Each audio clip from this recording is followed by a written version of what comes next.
Hello, this is Esther. So she's going to be joining us today. I just wanted to recap a few things for you as you are finalizing your essays on Zitkala-Sa. And I wanted to discuss the concept of displacement with you because it's a really important concept when we're talking about boarding schools and whatnot. I really hope you all watch that 2-minute video on Zitkala-Sa because it's going to give some important background information. So basically, from the ages of 2 through 16, indigenous children were placed into boarding schools by colonizers, right? And it was with the promise of education, just like Zitkala-Sa kind of portrayed in her autobiography, except it wasn't true education like you're receiving. It was more so how to serve the white man, essentially. So it was, learning how to cook, how to clean, how to set tables, etc. When they were taken to these boarding schools, they were not allowed to speak their native language. They weren't allowed to use their names. Instead, they were given more Americanized names. So instead of Zitkala-Sa, we had Gertrude Simmons Bonnet, right? So little pieces of their identity were changed here and there. And it wasn't just a suggestion, it was like implemented brutally. So a lot of violence took place in these in these boarding schools. There was a lot of like physical, mental, emotional abuse, often sexual abuse, and they would experiment on the students at these boarding schools as well.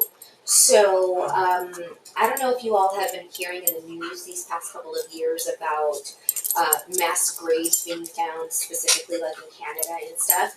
Those were all graves from these boarding schools of Indigenous children. And some of the experiments were how little food do we need to give the human body before it dies?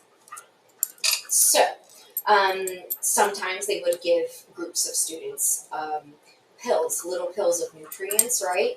And they were just like, okay, it was an experiment. So they're like, well, this group died, so I guess we need to give them more food, right? And so on. So they weren't allowed to speak their native tongue, use their real names. Hey, I'm sorry. Those are my dogs. Use their real names or dress with their traditional regalia. They were given uniforms and that were very uncomfortable, and their hair was cut. Now, if you notice, a lot of Indigenous people have really, really long hair.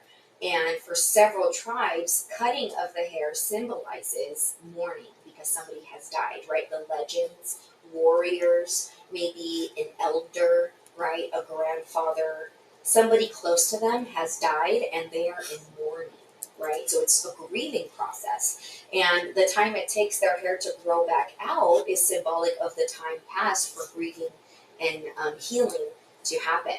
So when they took all these children and they cut their hair and put them in these uniforms, it absolutely mortified them, right? This is part of their tradition, part of their customs, what is happening.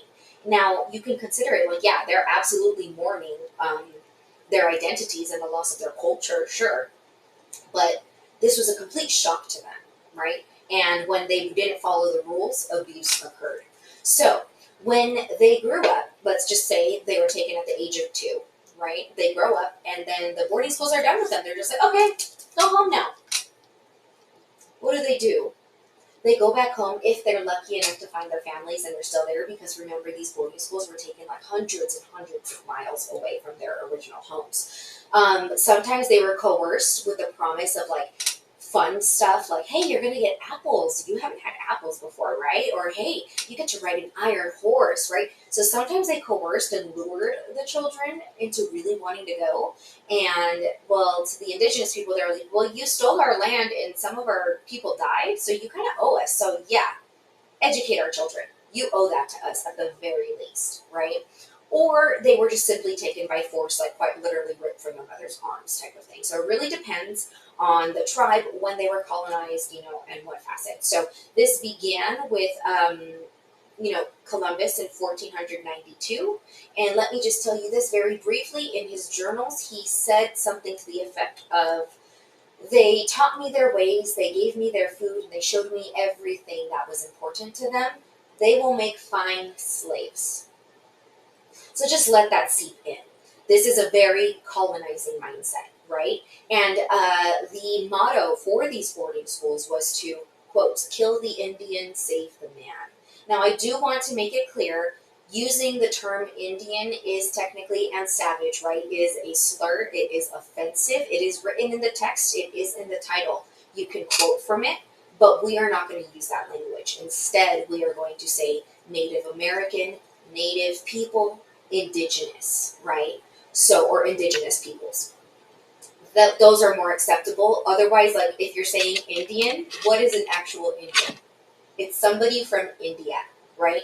So, and the reason that even occurred is because Christopher Columbus didn't know where he was, and he literally thought he was in India. So he started calling people Indians. So it's inaccurate and can be derogatory. So just keep that in mind. So when they grew up, if they were able to find their families, they would go, and this weird thing happened where they probably couldn't communicate. So if you're 2 years old and you learned nothing but English and were given a new name, new customs, new beliefs, by the way, Christianity, indoctrination, that was a part of it, right? So instead of believing in the Great Spirit, you now believe in God, okay? So then, in a Christian God, I would say. So then you go back home and you are completely disconnected from your family, from your culture, from who you once were, right? Maybe you're unable to speak the language and quite literally you can't communicate, or maybe you're just so different you don't fit in anymore. So there was this weird thing happening where, okay, well, we don't fit in the white man's world, but we're not really fitting in with our tribe either. So where do we belong? What do we do? Where do we go? This right here is what we call displacement, right? They are displaced. They don't belong here. They don't belong here. So now what do they do? Where do they go? How do they identify? And this displacement leads to like a loss of identity, a loss of origin, which, is causes a lot of harm, right? So I just kind of wanted to give you that background a little bit as you're analyzing and finishing up your essays for Zitkala-Sa, so that you have kind of more history in what to think about here. Let me know if you have any questions about this, and I would strongly recommend rewatching that 2-minute clip that I showed you all last week for Zitkala-Sa.